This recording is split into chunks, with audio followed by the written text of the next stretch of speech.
Hey everybody, it's Keith from Amped Publishing. Thanks for joining me for this review. Now, I just want to be clear that this is a companion video to the original full review of Doodly, okay? Jimmy Kim, the creator of this, has put out so many different brand new features since they first launched it in August. I figured it was due for a video by itself. So if you want to check out the entire review of Doodly as a whole, I'll put the link up here on the video as well as down in the description, which you can take a look at that. So all this is going to be is just highlighting the probably 10 to 12 brand new features of Doodly, okay? Now, another thing to keep in mind is you can only get this through the link in the description, okay? You can only purchase through that. If you go to doodly.com, it's closed. They're not allowing you in. I worked out a deal with Jimmy to allow all my YouTube subscribers and anyone checking out the video private access to it. So if you hit any of the links, I'll throw it up here on the video as well as down in the description. That's the only link you're going to be able to buy this software through, okay? So without further ado, let's go ahead and get started. Okay, so the first thing we have here is actually you're now able to duplicate the entire videos, okay? So if you have one created here, you can simply right-click it and hit duplicate video, and it will go ahead and duplicate that video for you. So this way, if you just want to make a quick tweak, maybe have a couple different versions if you're doing some split testing, very easy way to just duplicate it, make a few changes out, now you got yourself a brand new Doodly video. You can do the same down here as well. You just simply right-click and hit the duplicate video. For now, what I'm going to do is I'm going to go ahead and create a new one here, and we'll just call this an update demo. Okay. All right, so now what we have, the first thing I'm going to show you is we have now multiple tracks, audio tracks that you can add, okay? So if we go over to our sounds, and remember, you can always import your own. If you have a voiceover that you want to put to it, you can always import anything there in an MP3 format. So for here, let's see here. We'll go to music, and we can drag down. Let's just drag one of them down. Doesn't matter. You'll be able to see you have a couple of different tracks here that you can now use. So what you can do is now add your voiceover over it, or if you just want to add a couple of effects in, you can do that as well. Okay, so now you have those multiple tracks, and if we play them, let's see. I might have to save first. Okay. Actually, I probably have to have something on the screen. Hold on one second here. There we go. Yeah, there we go. There you go. Not a very good representation, but we want to put something that fits a little bit better. Now, the other thing that you can do with these is you can actually control the volume. Okay, so I could simply turn down that audio track there, and I'm not sure how well you guys can really hear this through a preview, but it's just going to. There you go. So you can actually hear this particular track a little bit louder than this particular track here. Okay. Now what you can also do then is obviously remove these things if you see fit. Okay. Now, the other thing that we can do here is you can actually now duplicate scenes as well, individual scenes, okay? So if you right-click on any scene, you see here, you can preview the scene just by itself, which is also another new feature, duplicate it, or just delete the single scene, okay? So if I have multiple scenes in here, now I can simply preview one of those scenes by itself and not have to go through the entire video if I'm just trying to time something up. Now, the other thing you're also going to notice is, let's go ahead and preview that again. Here, we'll go ahead and just preview the whole thing. If you watch the timeline down here on the audio, you're going to see that that's playing along exactly where it is now. You couldn't do that before, so it's a little bit easier to sync things up if you're having trouble and need that timing to be perfect, okay? Now, another feature that you really can't see happen, but it actually auto-saves at certain points now. So in case you forget to save, you won't lose all that hard work, okay?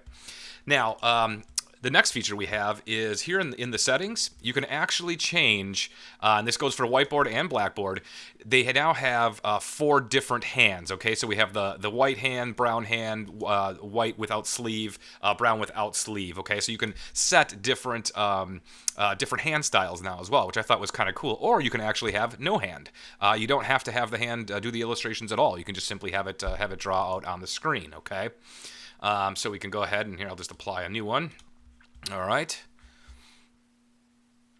Okay. Now what we have, everything's success there, and then you'll see if we preview, we have the brand new hand there. Okay. Now, the other thing we can do, the next feature, is we actually have some color settings now in these here, animations here. So let's actually remove this one. I'm going to put a scene on there. Might make a little more sense. We'll just throw this bedroom scene up. But I can select, as you see, any of these individual props in this particular scene, and you can obviously set durations and delays on all of them. But I can also change the color of them. So if I hit this little icon here, you'll see I'll be able to change the color to whatever I want to. Okay, so now that particular bottle is red.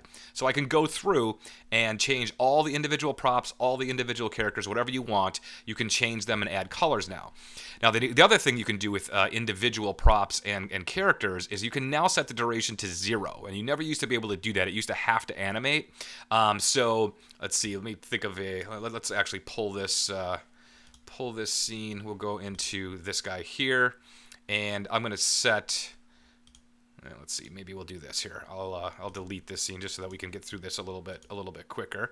But you're going to notice now he's set to a delay of 0 and a duration of 3, right? So it's going to go 3 seconds. If I go and put this to 0, there we go, and preview, bam, there he is. Okay. So if I have the next scene, character, put this Steve here, and we'll go ahead and preview.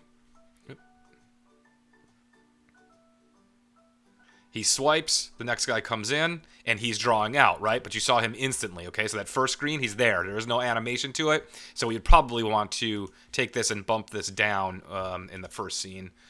Actually, this one here. To delay to 0 and have the duration be 0, okay? So then you won't have to have this, sit on there for so long. We can adjust those durations and whatnot right here, okay? So that it's not sitting there. So that's another feature. Now the other one is they've added the ability to actually import SVG files. It used to just have to be PNG files. Now for any animators or artists out there, you're going to know what SVG is. I'm not going to go into it very deeply, but it has to do with Adobe Illustrator. So those types of files are now allowed to be imported. Now, what they also have here is a grid, okay? So you can actually slap this grid on here if you're trying to get some good alignment. It's just a nice feature. If you've got a lot of things going on the screen and you're just trying to get that alignment, it works good as a ruler. So you can hide that or show that simply by clicking that button there. Okay, now the next feature they've added is you're allowed to now change the exit animation of the scenes. Okay, so if we go into our scene settings, and this goes for each individual scene, you can set these individually. You'll see that they have a swipe left, which is always there by default. So you can just turn that off basically now. I know they're going to be adding even more animations between slides. So for now, you can just remove that swipe left, or you can actually have it swipe. And the next thing they've added is this extra time at the end. So when you get to the end of a scene, if you want to have it a little bit of a break or a duration, or just kind of just a little gap between the time one scene ends and another starts, you can set that extra time right here, okay, and do that. Now you can do that to each individual scene, okay. And it might work best for pauses between, if you're doing an audio file, because it's not natural to just keep, running on sentences. So you can kind of get through one scene, take a breath, go to the next scene. It just sounds a lot more natural. So he'll allow you to do that as well. Now, what they've also improved on is the scaling of pictures. So basically, by getting these things larger or smaller, if you'll notice how crisp that is, no matter how big I make this, it's really nice and crisp. And that's something that they've improved on a lot. The other thing that they've improved on is the speed increase. It's about 20 times faster now to save and export your videos, as well as rendering them while you're previewing. So they've made a lot of tweaks just to the engine itself to get it to go a lot faster. Okay.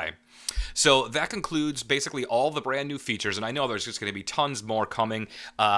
This is a very good sign from the vendor saying that they're going to support it. They're going to keep adding things. They're going to keep taking feedback from their customers, their current customers, and allow and put those features in, the features that people want. Now, again, as I mentioned in the beginning of the video, the only way you can get this right now at a one-time cost is through the link on top of this video. I'll throw a link there, and I'll put it in the description as well. I'll also put a link to the actual full-length preview of review of Doodly in the description, so you can take a look at that if you want to as well. So thanks for joining me.